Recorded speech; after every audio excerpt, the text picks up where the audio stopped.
Hello and welcome to Miss Clark Reads to You. We are in Deathwatch by Rob White. We are on page 126. We are in the second half of chapter 11, and Ben has realized he must make a decision. So I want to address the decision before I start reading. The decision is one of offense.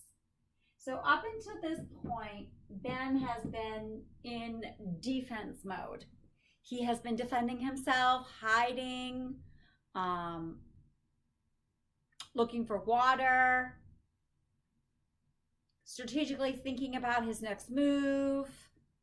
And now he realizes that with all his knowledge in the desert, all his schooling as a geologist, Maddox still has the upper hand because he has all the tools he needs to survive and to kill Ben.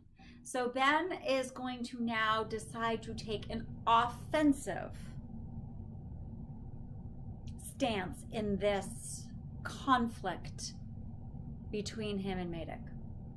Ben sat on the edge of the stone, his feet hanging down in the bisected funnel, and leaned over looking down at the steep, smooth surface of the funnel, studying it down and down until the top of the funnel spout, also bisected, narrowed sharply, going straight on down to the breccia.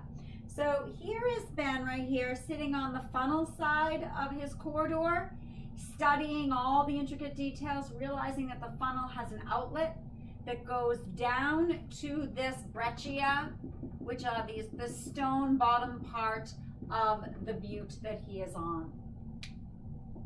After an hour, he got up and went back to the other end of the ledge. There, not exposing himself, he stood and he looked down at the desert. So he gets up and now he's standing over here on the ledge and he's looking around the entire desert.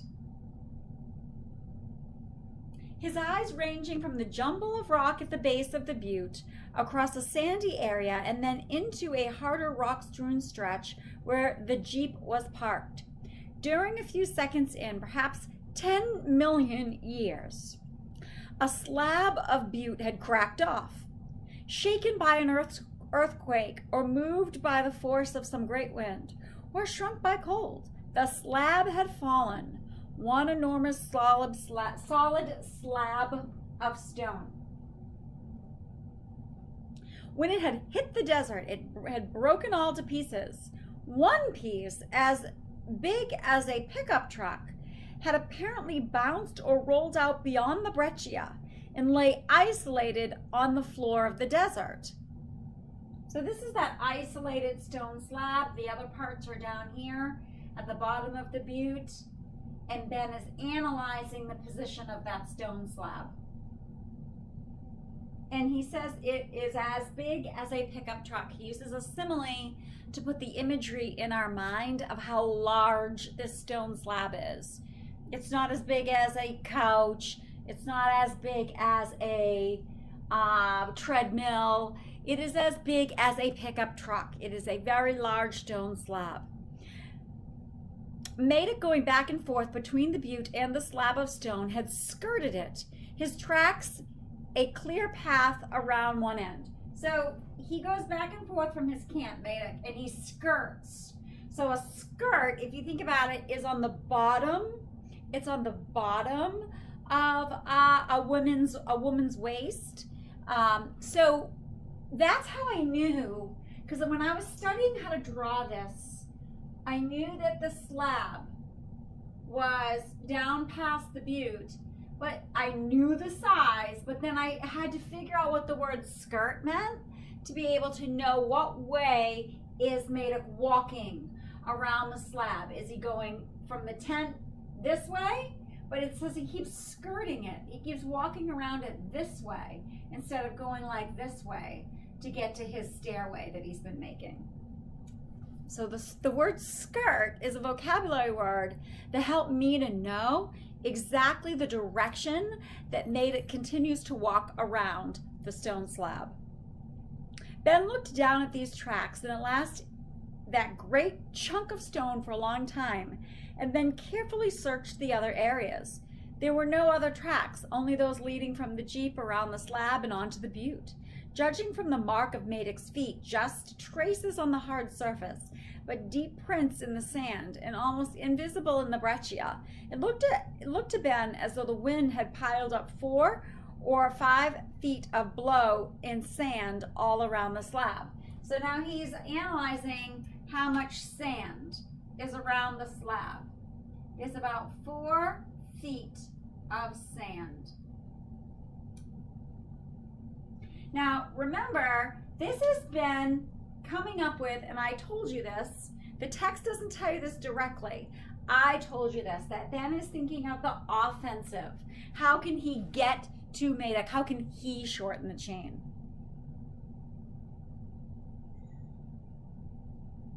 Going back again to the narrow end of the tunnel, he resumed his study, noting now the position of the slab in relation to the spout of the funnel and the camp Madoc had made around the Jeep.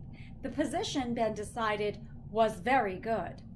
So when you think of where the funnel comes out, right here, and this is a good position for the funnel in relation to where that stone slab is.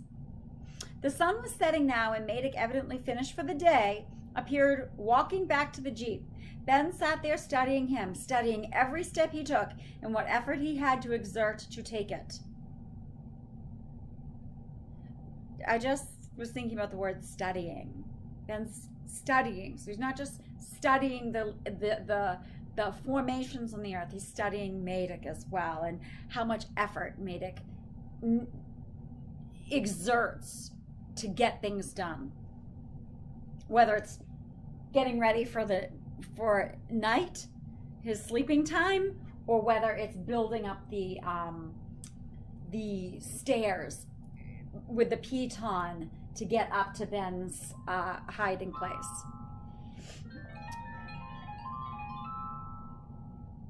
Madoc carried the rope coiled on his shoulder. The canvas bag was in his hand. 2 canteens bounced on his hips, and the gun was cradled in his arm. He walked where he had walked before, going around the eastern end of the slab and on toward the Jeep. So, how did I know that this was east and this was west?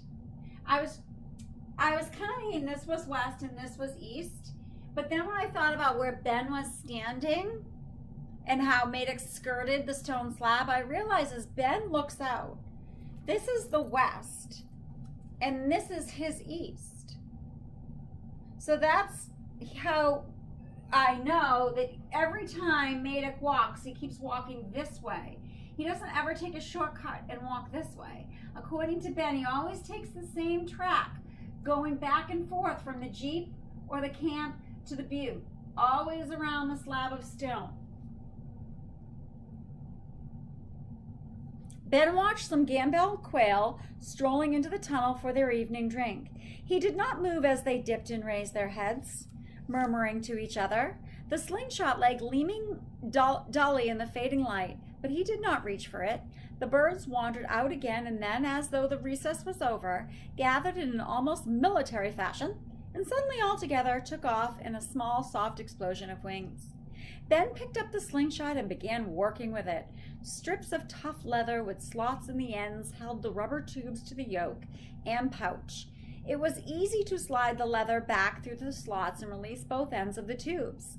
The hollow in the tubes was about 3/8 of an inch in diameter, the rubber a thick wall around it.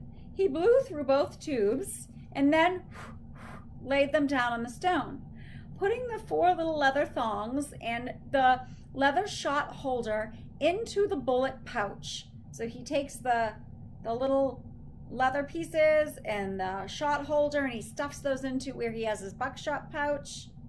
He drew the drawstring tight and tied it to a so-tall fiber. So he's attaching all of this stuff to one of those so-tall leaves that he still had with him from when he first made his walk over or his run over to the butte. With another fiber, he bound the rubber tubes to the yoke, and he tied the yoke to the first fiber. So he's taking all the pieces of the the slingshot and he's tying them to a sotol leaf. Putting the loop of it over his head so that the little kit of the equipment hung down on his chest. So he takes all of that. If this is a sotol fiber and this is the slingshot, he takes all of it and he puts it like a necklace over his head. So it hangs down on his chest the way my necklace is. In the dark now, he went to the far end of the tunnel, got the still warm carcasses of the birds and the lizard, and forcing himself not to think about it, he sat beside the water and ate them all, pulling the meat of the lizard away from the tough, sandy feeling skin with his teeth. Finished, he leaned down to the water and drank. He kept on drinking long after he'd reached his fill, drinking until he ached. Then his naked body, ghostly in the dark tunnel, he went back to the funnel and he sat down, his feet dangling. So he has eaten, he has filled it into an aching till his belly is totally, completely stuffed of water. And now he's just dangling his naked body, looking out over this funnel. The Coleman lantern below on the desert seemed very bright, a hard white unblinking light. Occasionally he could see Madik as he moved around.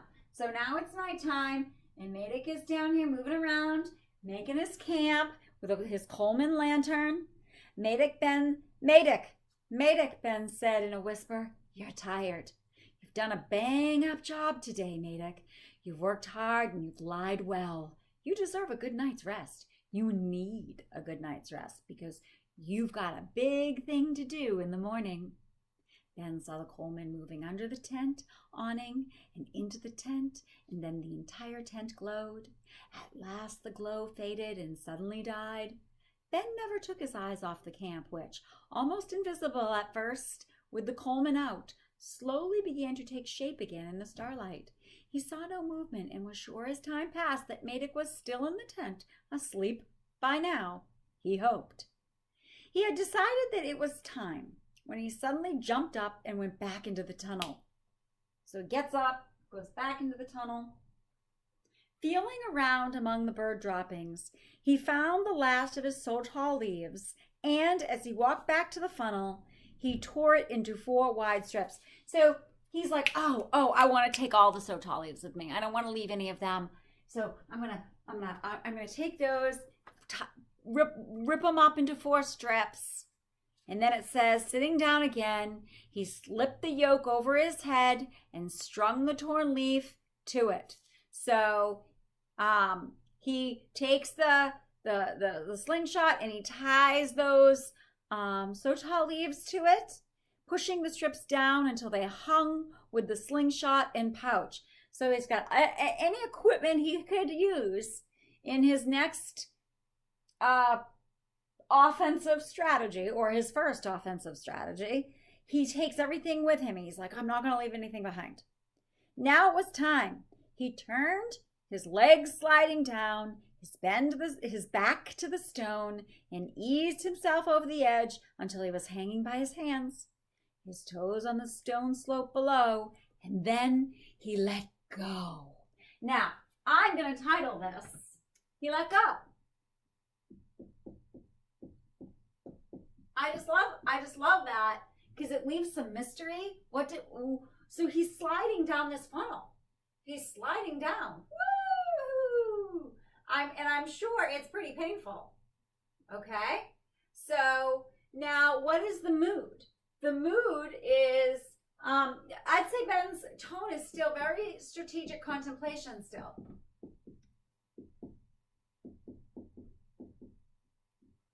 Mood is decisive. The mood is determination.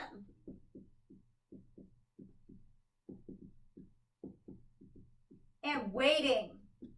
That's the atmosphere. It's one of waiting. It's one of hanging out. Just waiting for the sun to set, waiting for Madik to fall asleep in the tent. Okay? And then you can go back. Now, these are some of my notes from chapter 11. The chopper, or the helicopter leaves. The man in the chopper was wearing a purple shirt and yellow trousers and white shoes. He thought it was Les Stanton. Madik, for a guy from the city, can climb a mountain well. There's other things that Madik can do well, as equally well, like lie. Whatever story, we don't know what the story was that he told, but we know there was a story he told Les, or whomever that was in the purple shirt. And then now the offense is coming, leaving the defense and moving down through the funnel for the offense. I look forward to reading to you again. We will be entering chapter 12. Thank you.